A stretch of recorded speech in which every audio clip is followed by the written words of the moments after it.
Hi everyone, I'm Brandon Averill, one of the partners at AWM, where we advise people in creating multi-generational flourishing families so that we can solve that shirt sleeves to shirt sleeves financial epidemic.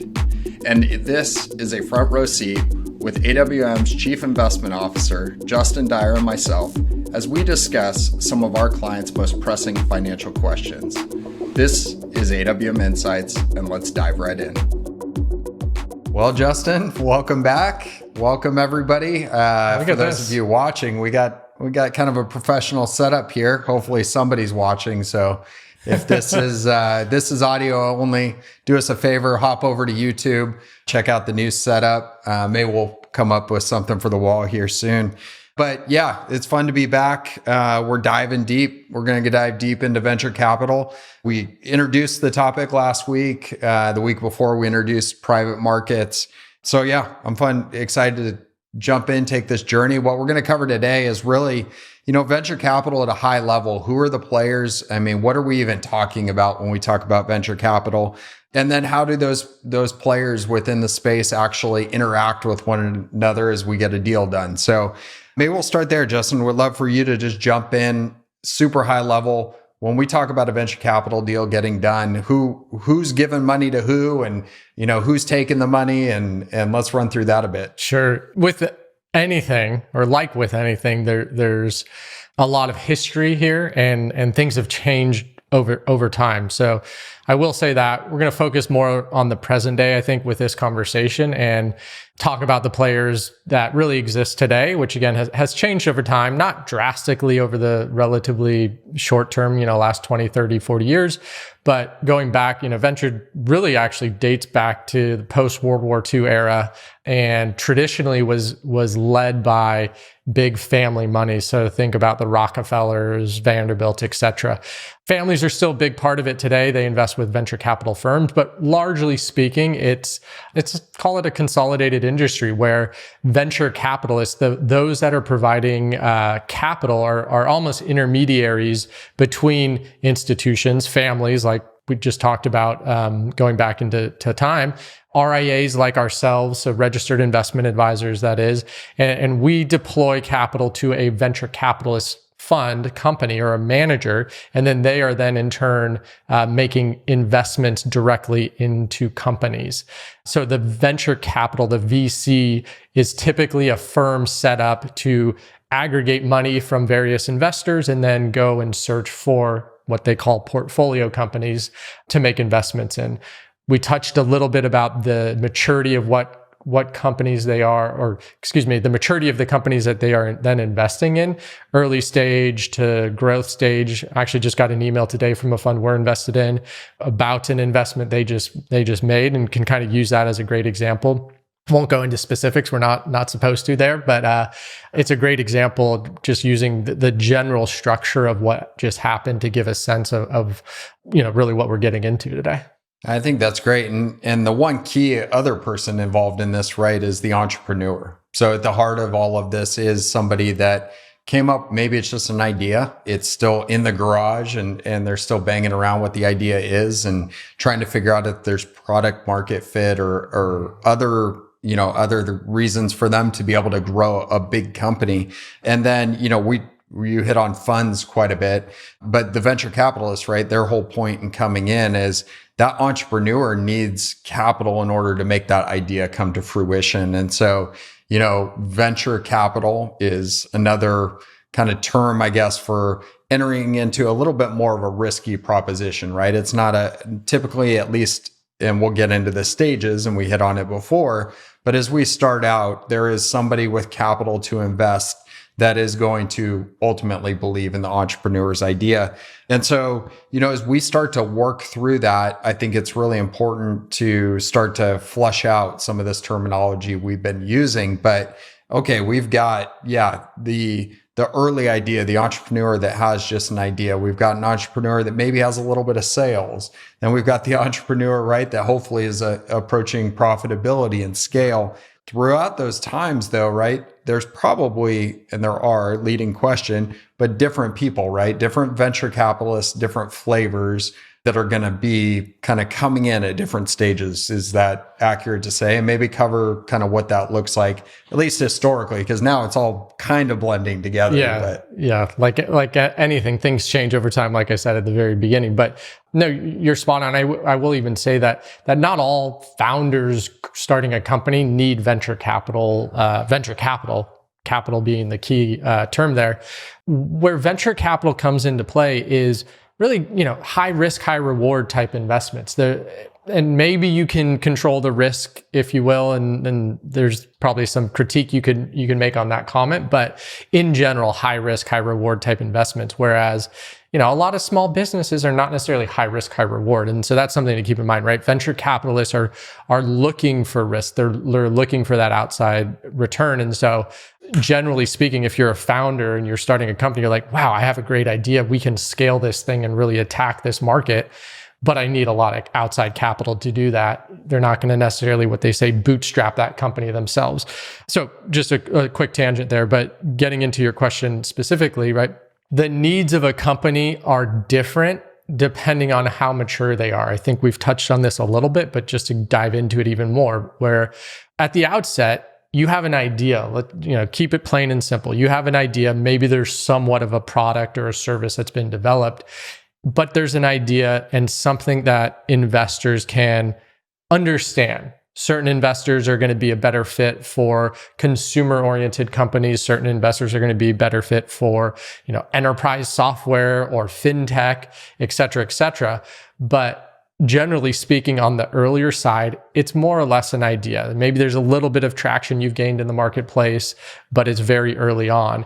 And there's a venture capital firm that is comfortable with that. Again, going back, or even potentially right at that stage, a lot of times people may be familiar with like a friends and family round or an angel, right? Right. Yeah. You could say that's even a little bit on the earlier side, but in general, this early stage seed, pre-seed, angel investing kind of all comes into this same category we're discussing, where it's early. An idea more or less that people are backing, and then as a company starts to get traction, you start to get into what are called Series A, Series B, Series C, Series D. You can even see E, F. I don't know if I've ever seen a G. I'm sure it exists. But as the company matures, generally speaking, there's a reason why they haven't had a liquidity event. They haven't gone public, but they still want to take on some internal financing or private financing. And there's a reason for that. It's totally dependent on the company. And going back to this example that I hit on, just received today, fund we're invested in, it was a Series D financing round where this company has a substantial amount of revenue. I mean, it's a proven business model, but really at this point, it's just trying to increase the scalability of that business model, introduce different service lines, et cetera, et cetera. So it's a Series D round. The company's valued at actually over $1 billion, which is not all that uncommon for a company at that stage, but it's a much different company than it was for at its pre-seed, or maybe it took on some angel capital, et cetera, et cetera. They look completely different, and investors are better suited to one of those stages or the other. There are firms out there that try and play in a wide range of different company or series of investing, different company maturity stages. But generally speaking, or venture capital firms kind of try and stick with what they're comfortable with, their sweet spot, so to speak. And basically what's happening when this venture capitalist comes in and invests in the company, right? Let's just keep it really simple, is they're turning over a certain dollar amount. They're raising, let's say $10 million. And in exchange for that $10 million, they're gaining ownership in that company. So the bet is, from the venture capitalist perspective, is, hey, I'm willing to forego my cash for you.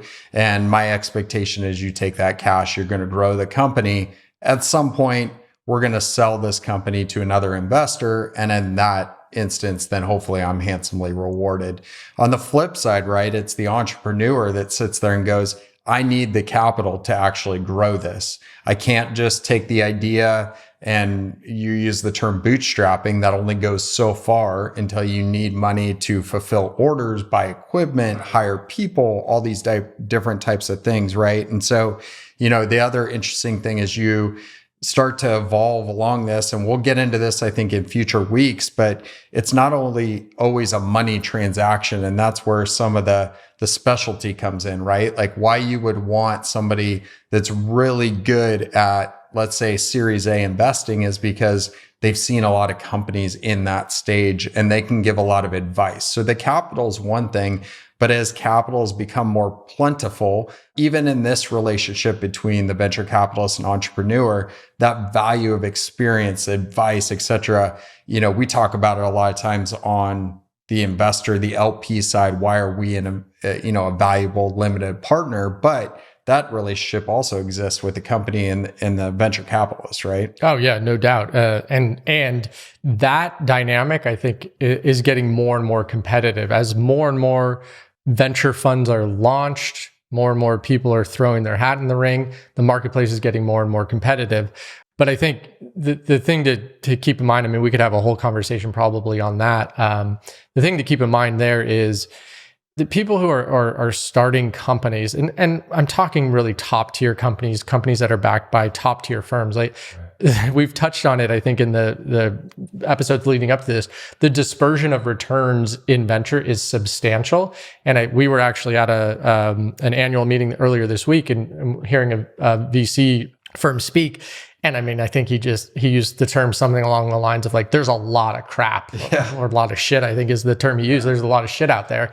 And just to put that into kind of context, right? The top returning funds, knock it out of the park, hit home runs. The bottom quartile, they do worse than the public markets, correct, if not substantially worse. And so as a founder, you want to align yourself with that top echelon, whatever it's quartile or decile, whatever it may be. Those firms tend to stay there and repeat. And so from an investment standpoint, that's what you want to be. Also from a founder standpoint, that's where you want to be. These founders that are creating companies that have tremendous amount of upside, they're not dumb. They're incredibly smart people. They want to bring in the right strategic investors. Not only do they need money, yes, but if a venture fund can bring more to the table, which a lot of them can, hey, that's a win-win. And that's another reason why you see, in this, going back to this example we got today, there were 6 or 7 different firms in what's called the syndicate, right? That's the group of investors that is investing in this particular round. And each one of those investors potentially has a different attribute that they bring to the table, I think is the way to think about it.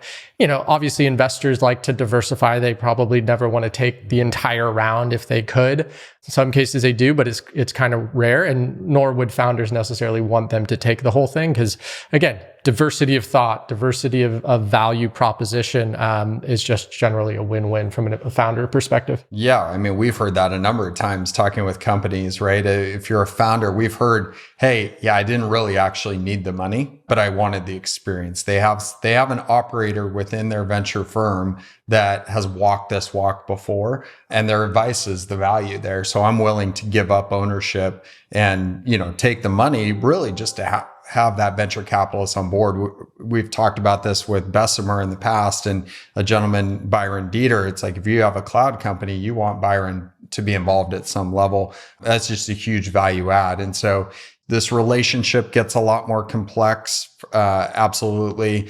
It's also, it's a noisy market right now. And maybe I'll end on this, but we see a lot of capital right now chasing a lot of companies.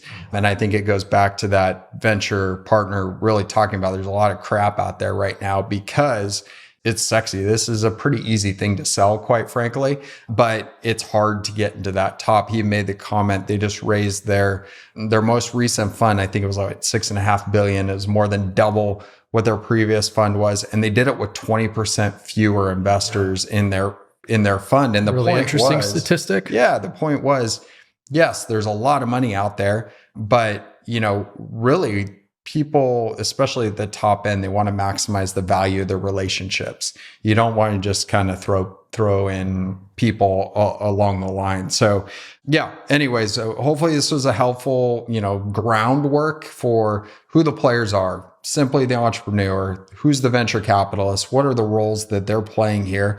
In future weeks, we're going to get into for sure, like what, specifically the entrepreneur, what types of things are helpful from the venture capitalist. How does a venture capitalist pick the entrepreneurs? Because that's the special sauce. And so we'll get into all the details there. There's some big nuances. And then, throughout, we're going to try to relate it back to you as the investor. Again, when do I participate in this? When should I get access? Hey, I'm being sold access by my wirehouse broker and I can get in on the next thing. And all I got to do is put 25,000 in and, yada, yada. We'll dispel all the myths there. You're probably getting less than that market return in the public markets, to cut to the chase. So anyways, we want to hear from you. We'd love to, hear all your questions that you have on the venture markets.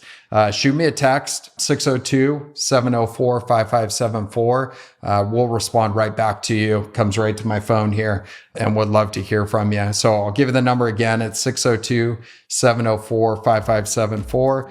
And until next time, own your wealth, make an impact, and always be a pro.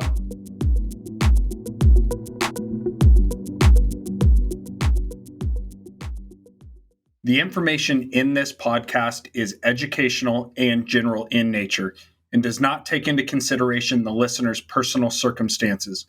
Therefore, it is not intended to be a substitute for specific, individualized financial, legal, or tax advice. To determine which strategies or investments may be suitable for you, consult the appropriate qualified professional prior to making a final decision.